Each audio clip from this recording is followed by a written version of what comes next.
mbote na bino bazwi libaku ya kolanda biso na baetando ikenga mwana mboka nazalaka toujours na esengo ya kopresente bino émission oyo na milengelaka mpo na bino mpo na mitunaka to vote nani mpe mpo na nini. Voilà, tokozala lisusu na mwana mboka l'honorable Philippe Makasi oyo azalaka toujours wana mpona korépondre mituna yaka yanga biyano yaka ya bino mpo boyeba nani tokoki kopesa confiance nani mpe tokoki kopesa confiance te.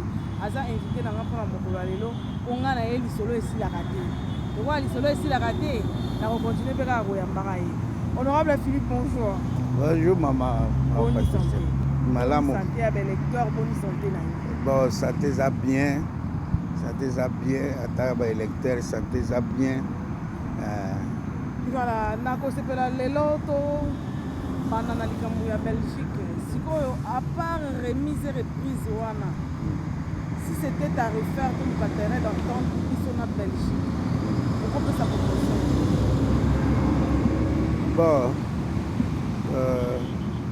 maman Patricia, soki ezalaka ngai à propos ya Belgique, oyebi Belgique eza na position de faiblesse par rapport na biso. Donc la Belgique eza na position de faiblesse, esengeli biso nde toyo relever Belgique.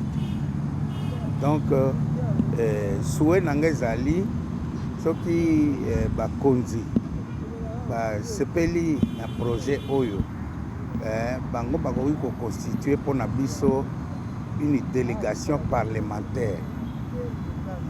Coinsister délégation parlementaire pour le Parlement et ça qu'on parlait au nom du peuple congolais.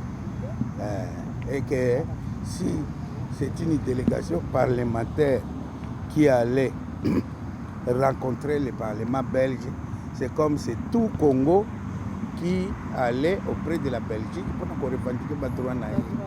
C'est ça. Voilà, merci beaucoup. Moi, Mboka Philippe Makasi, yo moko zomona. Banda moko zina biso Mboka aza à la tête ya Mboka oyo. Il y a les autres qui se disent que non, tout va bien, azo travailler bien, mais côté mususu, balobi c'est son entourage. Ceux qui ont ça la bilan, le chef de l'État et cause à la mairie. Bon, maman Patricia, je sais que c'est une question difficile, mais comme je suis congolais, je peux sa vie nangai. En tant que Congolais, bon, ce que ngai naza komona le président aza ko se battre pour le bien-être du peuple congolais. Mais bitumba président Zobunda, c'est comme l'autre fois je l'avais dit, le président n'est pas soutenu.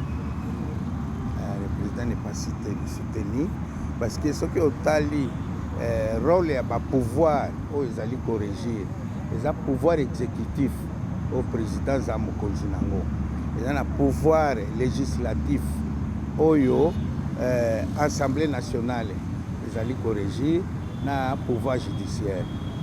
Ba pouvoir wana misato ils ont s'accorder. Vous comprenez maman Patricia? Président de la République akoki kozala na initiation, akoki kozala na makanisi oyo aza kobunda alingi bundela soki Assemblée nationale et soutenir yete akobunda en vain. Ozomona même tozwi exemple ya bitumba oyo aza kobunda à l'est du pays. Ce qui otali nase batu oyo bazali ba opposant na eloko aza kosala ezaka ba député oyo basengelaki ba soutenir effort na ye. Assemblée nationale eza ko supporter ko soutenir exécutif te. Parce que lelo oyo toza koyoka partout parce que il n'est plus secret pour personne. Que non, il y a eu des accords, il y a eu des secrets, des documents secrets signés en secret par-ci par-là. Oyo eza lelo ko sévir mboka. Faux ou vrai? Ce qui réellement il y a eu des documents, il y a eu des contrats signés clandestinement, s'il y a eu des accords signés en dehors, il y a normes. Mais l'Assemblée nationale, les autres, c'est la nini.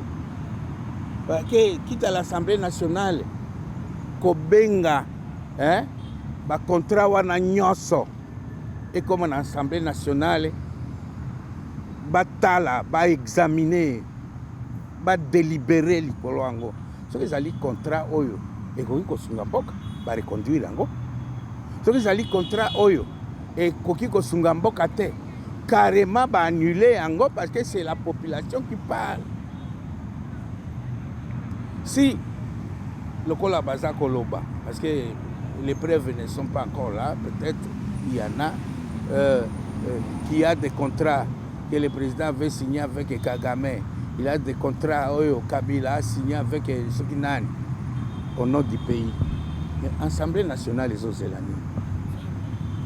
Parce que c'était le rôle de l'Assemblée nationale. Non. Ramenez-moi. La personne d'Akissa Mama. Ozali papa. Ozana lupango na yo. Osomba lupango, tongi lupango, tu as des enfants. Bana no pe bakoli. Yo te kanano lupango ana sans avis des enfants. Qu'est-ce que les enfants font? Les enfants sont en mesure à corriger une lettre, pour dresser une lettre d'opposition na vente oyo papa na bango asali. Et que quand les enfants va rédiger basali lettre d'opposition à la vente illégale au papa Sali, cette parcelle ne sera plus vendue parce que bana baboy, les héritiers légitimes baboy papa ateka lupango na ye. Est-ce que ça papa n'a pas? Si notre président a commis une erreur de signer un accord avec les Kagame, le Rwandais pour une partie du pays. Pourquoi l'Assemblée nationale, comme le fils du pays, ne peut pas récupérer les documents et dresser une lettre d'opposition au contrat non validé? Ils attendent de quoi pour soutenir ces faits? L'Assemblée nationale. Le pays, l'exécutif, et ça, la loi régie l'Assemblée nationale.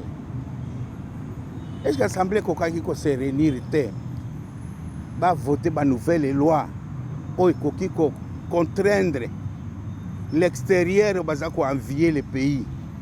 Que non, les Congolais ont parlé à travers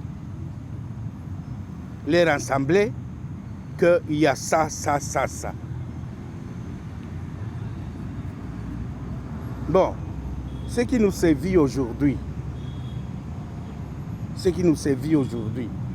donc au monde, par exemple, j'ai vu les efforts, il y a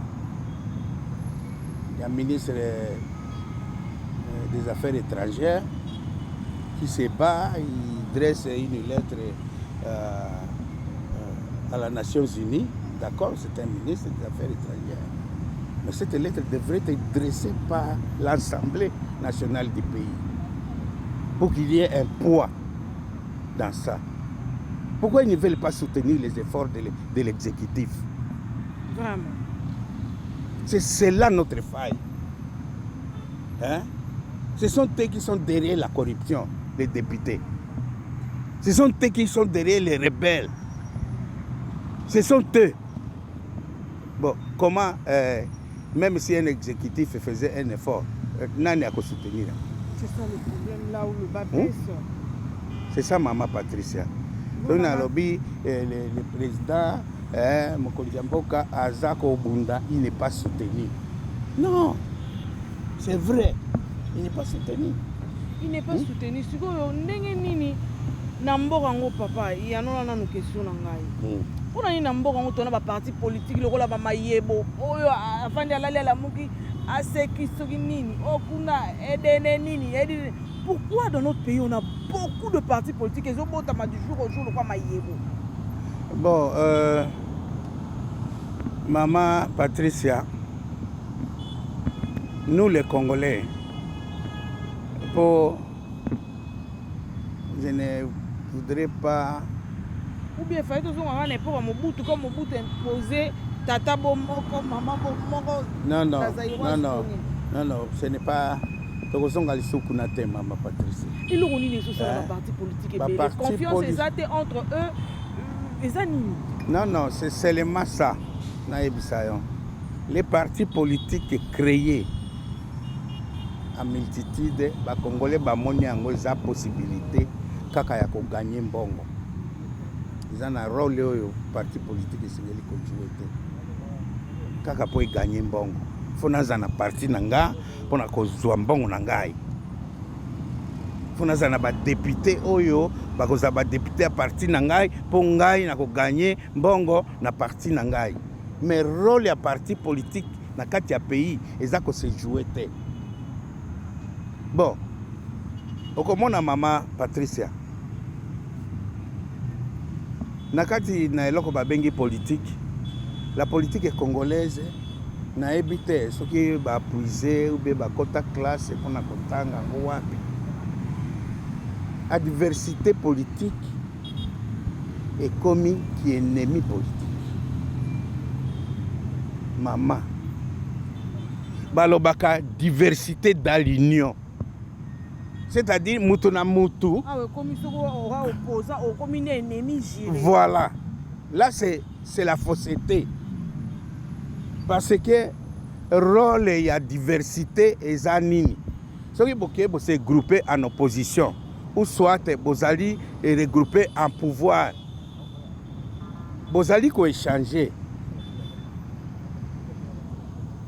L'exécutif azali ko poser ba acte.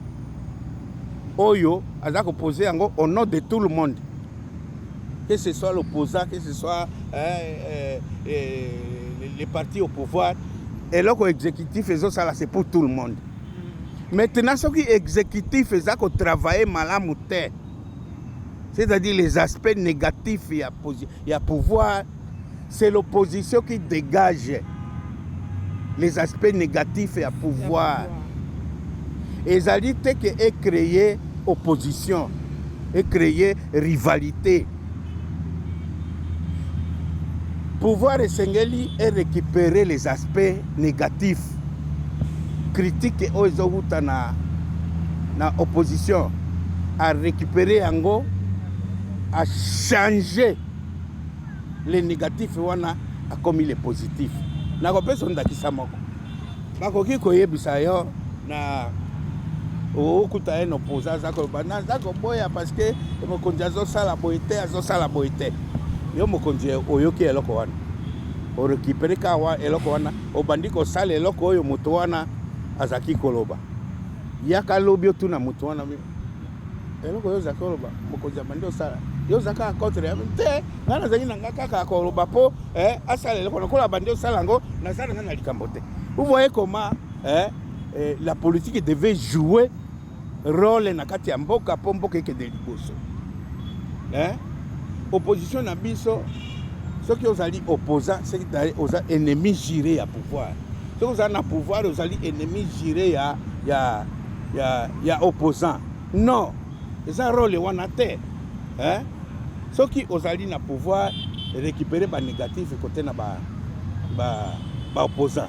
Yo opposants, yo za kotinda les positifs et les négatifs pour ba comme sango positif pour yo za ko crier l'icône négatif wana. Les attaques ko ba muto za ko gérer. Concurrence c'est sous loyauté. Maman, c'est difficile que les Congolais aiment ce que son frère Azakosan. Regarde un peu. Depuis nous sommes indépendants. Avant ce Zawad, le président Bassiba commis combien? Ce qui Moutoumoko à son tour a posé un acte. ba acte wana mandat na ye kokokuta ke acte wana eza inachevé. C'est normal po toza kokuri délai le temps okuti ke action moninga apozaki esili te parce que temps na ye ekokaki yo soki oye nsima olie ocontinue œuvre ndeko no akontinuaki abandaki yo apolire nyonso oyo asalaki eza sa valeur asalaki malamu te tout ça il faut reprendre fondation moninga no atelemisaki tozokende obandango kuna yayo nde kozala bien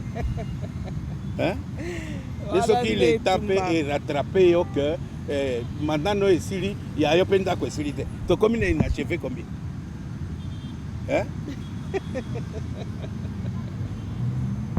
mama makambo baparti politique lokola otuni wana baparti politique eza bien soki eyebaka role nango rôle nango rapidement rôle nango eza nini rôle nango ezali kose compléter mama bazwaka leçon si babiki na papier mba moko rôle na bango eza kose compléter qui dégage une idée dans l'opposition c'est pour compléter les pouvoirs. Le pouvoir a une idée. C'est pour que l'opposition se saisisse de cette idée pour que les pays avancent. Voilà. La réalisation va signaler presque à la fin de cette émission. Rapidement, honorable Philippe, plan et programme nayo, bandeko ya wamba, base arrivé nayo, on s'organiser ni carnaval et la conférence de presse face à la population. Au sala ba séjour na wamba lolenge nini amo la population. Bon, maman moni toza kolanda mibeko élection za na mibeko babengi yango loi électorale tozolanda mibeko soki otosi mibeko te bakati yo ekomi nano ntango ya kosolola te onayaki mwa lokoso natunaka mbangu mpo toleka kaka me papa alobi batuna te likambo nano esalami ntango ekoki nano te voilà la population ya wamba oyo bakolanda yo ngai nalingaka so tosala émission tokomi na suka ambo na population na yo. Oui. La charité bien ordonnée commence par soi-même. Alors, peuple de Wamba, je vous aime, je vous salue. Nazali kozongela bino kaka nous sommes na préparation. Naloba na Swahili na Kibutu. Maman Patricia. Bon, wandugu wapenzi wazaliwa wa territoire ya Wamba na walika cette fois-ci tuko devant élection iko na tungoya iko kusema sisi wa député tuko nakuya kunulomba nie kazi si tunakuyaka kulomba kazi kwenu sema ukavote unetika sema unanipa kazi nikuye kufanya kazi yangu na mie na weye alors cette fois-ci mulisha vote mara mingi vote mara mingi mara ile musivote na munavota kambele muyue kama nani njo muko amuvote nani ule anenea mukisha mupa kazi anenea kuenda na jina lenu kuenda kutumika kujina lenu kusumulia na bakubwa kujina lenu kitu bakubwa banaleta kujina lenu ananupelekea hapana benyewe unatuma mtu juu amkusikilizana juu au kumuyua anaenda kujina yake ye peke anajikulia ye peke anekalia ye peke woko nalie na wenjo ulimupa kazi na mara ile muangalie mtu kani mutamuvote hata mie mkaniona mimi siko mtu wa lazima mimi niko mtu sitaweza kusema maneno yenu sitaweza kusimamia musinivote mutafute mtu mwenyewe mutamuvotea wa mzuri munanifata Ok, merci. Asante sana nga mpe na koloba kaka ndenge na koyoka soki kolo esimasi azongi te tokutani na bino mbala nsima, même chaîne, même équipe. Un grand merci à Voyant qui a été derrière la caméra en même temps d'Arrache-P pour la réalisation de cette émission. Un grand merci à Jeff, je te salue là. Un grand merci à Mirabelle, la mannequin. Je t'aime beaucoup. Ici là, soki kimbangu akozonga, na kozonga te donc Yesu Masiya nde akozonga. Soki azongi te nga na bino tokutani mbala nsima mpona to vote nani.